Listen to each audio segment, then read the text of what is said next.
manda Allogoudokou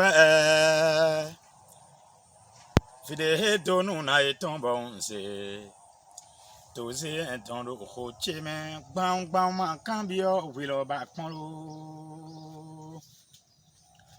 Allogoudokou fide donu na eton bon mo Tozé Gbemahou Gbemahou ma cambio wilo ba pon ma cambio wilo Dada je ma cambio wilo buro to we yon we na zeke aji Allogoudokou fide donu na eton bon se chiro Gbemahou ma cambio wilo ma cambio wilo no vije ma cambio wilo buro to we yon we na zeke aji la Allogoudokou fide donu na eton bon se chiro Gbemahou na cambio wilo Ndani bodo he kunyo obedo ehu hianu mi de zuta ton o han fi he bonu he we bolo he ala bedo ehu hianu mi we ngbe bode ila Allogoudokou fide donu na eton bon se chiro Gbemahou ma cambio wilo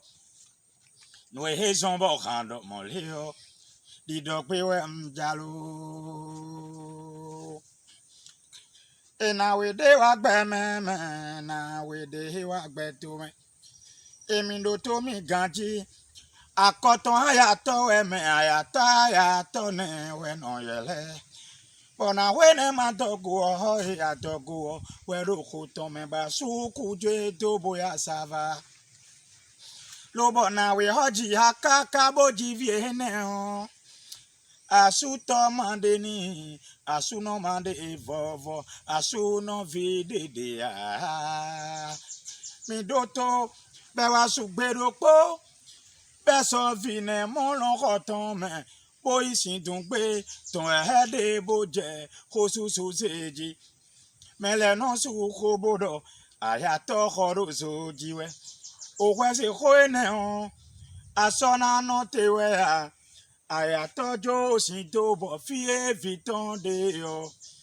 ayato kan we zun e wa ko ton le khenu ma to menemi boye je rin di yo ayato sun san lo he to me on to lo ko me jen wa ayato bi yo ma hu yo nu wa bo fie viton de yo mi yon kun ko yi fi yo gbogba he me we ayato number photo Egbo bo se fi to gba ene me ma me se a ti hon bo fi tere na gbon mo ton ma mi o me jena le bi ona e bi o mi yon me e yo aya to bi o mi yon me e yo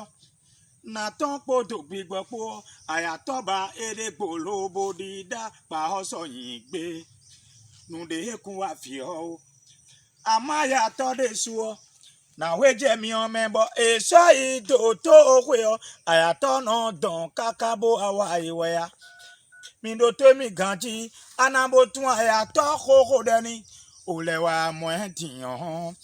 o so na tun yan nu kun to me bi o fi o me o tun ton bi egbele me de mo e kun so no mo da yato o emi do to beji akakabo viene wa iyo voto me lo bonon do don bonon do beton do e ya we no ase kwedo si bonon do na yeteni e ma so do na ye ba we lo ba mo e mi do to aya to do radio kon gbe do po se be ke viton yin ko bodo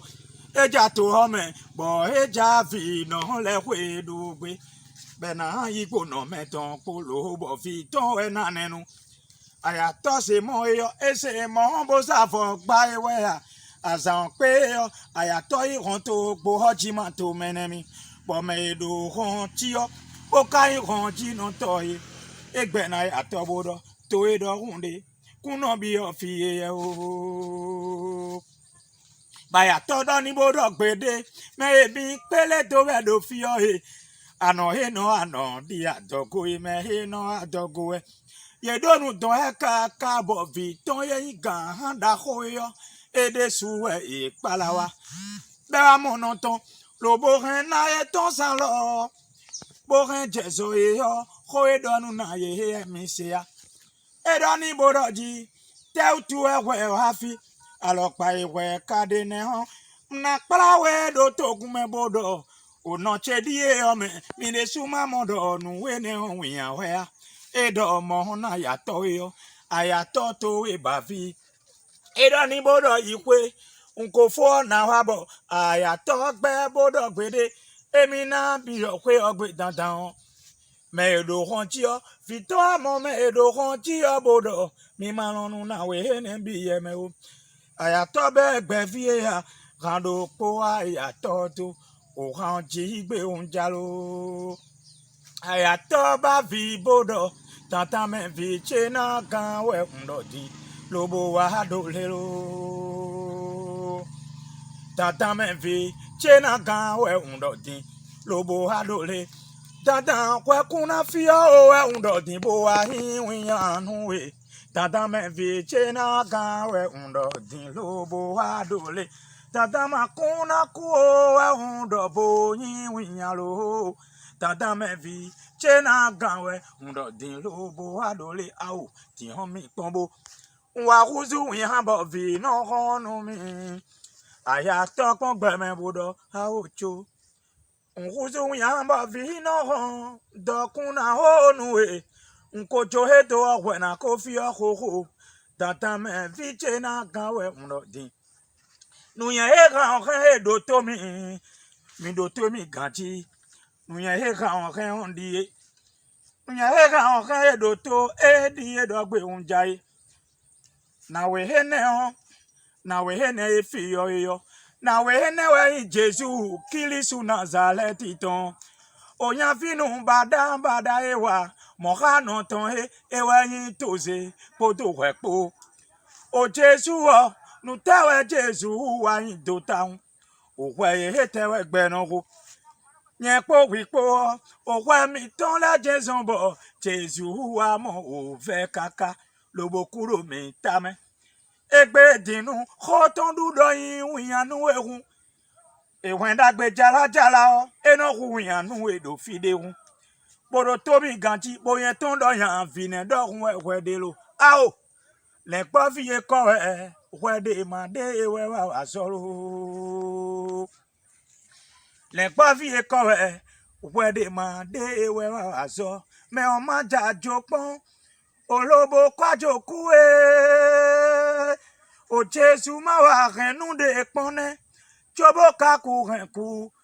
Jesu madu Li se chobo na di ve ton kakwi memi moa Le kwa vie kowe de ma de we wa aso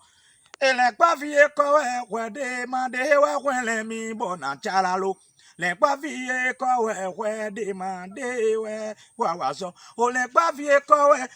de ma de we le mi na jala wendagbe Le kwa vie kowe de ma de we wa do ekunja jo olobo kwajokula O Jesu chemawa renu de pone chobo kaku renku Nyankun kaduli se obo adi veton kakwi o mi mo Le kwa vie kowe de ma de we wa solo bona chala Uyano umia